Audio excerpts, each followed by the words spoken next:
আপনি খুব ব্যস্ত সময় পার করছেন এবং আপনার সবকিছুই ঠিক আছে, চাকরি ঠিক আছে, ইনকাম ঠিক আছে, দৈনিক কর্মকাণ্ড করছেন, কিন্তু মানসিকভাবে আপনি হতাশ, মানসিকভাবে খুব দুর্বল আছেন।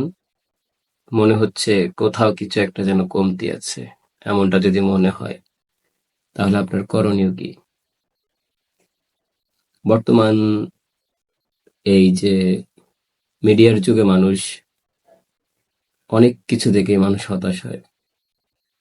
বিশেষ করে বন্ধু বান্ধবদের চালচলন, আয় ইনকাম, কথা, পরিস্থিতি অনেক কিছুই খুব সহজে দেখা যায়।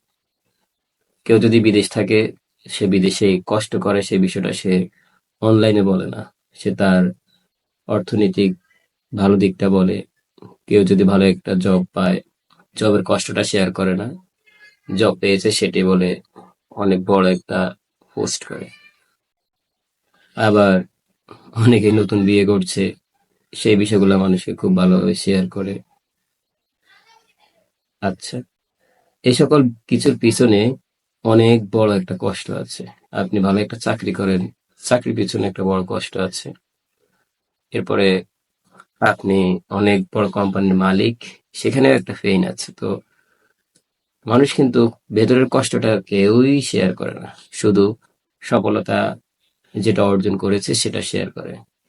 আর এইসব কিছু দেখে আমরা, আপনি, আমরা সবাই হতাশ হয়ে যাই।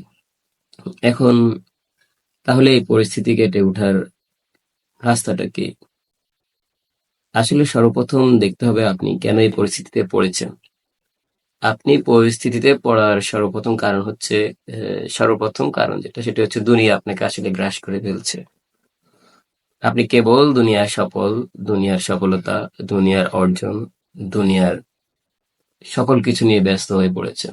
খ্যাতি, কারো থেকে উপরে ওঠা, যেখানে আছেন সেখানে সর্বোচ্চ হওয়া, সব থেকে বেশি কর্মঠ হওয়া, সব থেকে বেশি দায়িত্ব পাওয়া, দায়িত্বশীল হওয়া, অথবা এই এমন একটা পরিস্থিতিতে সৃষ্টি করা যে 15-20 জন যদি এক টিমে থাকে, 100 জন যদি এক টিমে থাকে, 1000 জন যদি এক টিমে থাকে, আপনি সেখানে সবার সেরা হতে চেষ্টা করছেন।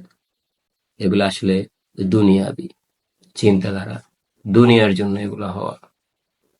আমরা কি কখনো চিন্তা করেছি 100 জন আলেম যারা খুব ভালোভাবে জীবনযাপন করতে পারে না অথবা করে, তাদের জীবনধারাটা কেমন, আমরা সেরকম চলবো? কখনো করিনি। অথবা একজন ইমাম সাহেব কিভাবে তার জীবন যাপন করে, 5 ওয়াক্ত নামাজের পরে সে কিভাবে ইবাদত করে, এই বিষয়গুলো কি কখনো আমরা অ্যানালাইসিস করি? করি না। অথবা দারিদ্র্যের ভেতর দিয়েও দেখা যায় বিভিন্ন মানুষ অনেক সুখে আছেন। তারা কিভাবে সুখে আছেন, সে বিষয়গুলো কি আমরা কখনো চিন্তা করি? করি না। এখন আপনার জন্য ঔষধ কি? সর্বপ্রথম হচ্ছে চিন্তাধারা পরিবর্তন করে একটু আখেরাতের চিন্তা করুন। চলে যেতে হবে, মরে যেতে হবে। দুনিয়ার অর্জন যা আছে সেটা তো আছেই, কিন্তু পরকালের অর্জন কি? আমি একবার এক মসজিদে জুমার নামাজ পড়তে গিয়েছি। আমাদের এলাকায় তখন ইমাম সাহেব বললেন, যে ব্যক্তি তার পরকাল গোছানোর চেষ্টা করে, তার ইহকাল অটোমেটিক গুছিয়ে আসে। বিষয়টা আসলে দারুণ। আপনি যখন পরকালমুখী চিন্তা ভাবনা করা শুরু করবেন, দেখবেন আপনার দুনিয়ার যে সমস্ত সমস্যা আছে সেগুলো আপনা আপনি অনেকটাই আস্তে আস্তে সহজ হয়ে যাচ্ছে। এখন যদি আপনি পরকালমুখী না হয়ে দুনিয়ামুখী হন, আপনি যত দুনিয়াকে ধরতে যাবেন, দুনিয়া তত আপনার থেকে আস্তে আস্তে আস্তে আস্তে দূরে সরে যাবে। এখানে ব্যালেন্স করতে হবে। আবার কিছু আছে হুজুগে পুরোপুরি দুনিয়াকে বাদ দিয়ে দেয়, না, দুনিয়ায় থেকেই জান্নাত অর্জন করতে হবে। তো এই জন্য আসলে পরকালীন চিন্তা ভাবনা, পরকালের চিন্তা, জীবনের আমলের পরিবর্তন, পাপের রাশি গোনা, কতটুকু পাপ হচ্ছে না হচ্ছে সবকিছু আসলে দেখা উচিত। তখন এসে দেখবেন হতাশা আস্তে করে কেটে গেছে। মূলত হতাশার অন্যতম কারণ হচ্ছে দুনিয়ার চিন্তা।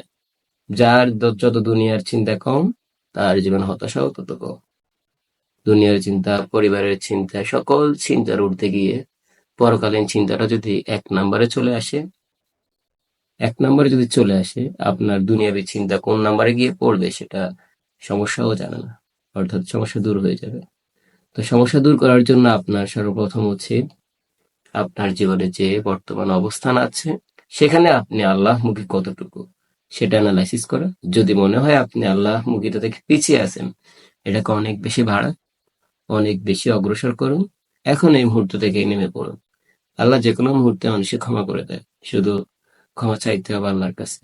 আল্লাহ আপনার আমাদেরকে সকলকে সকল পরিস্থিতি থেকে হেফাজত করুক। আমিন।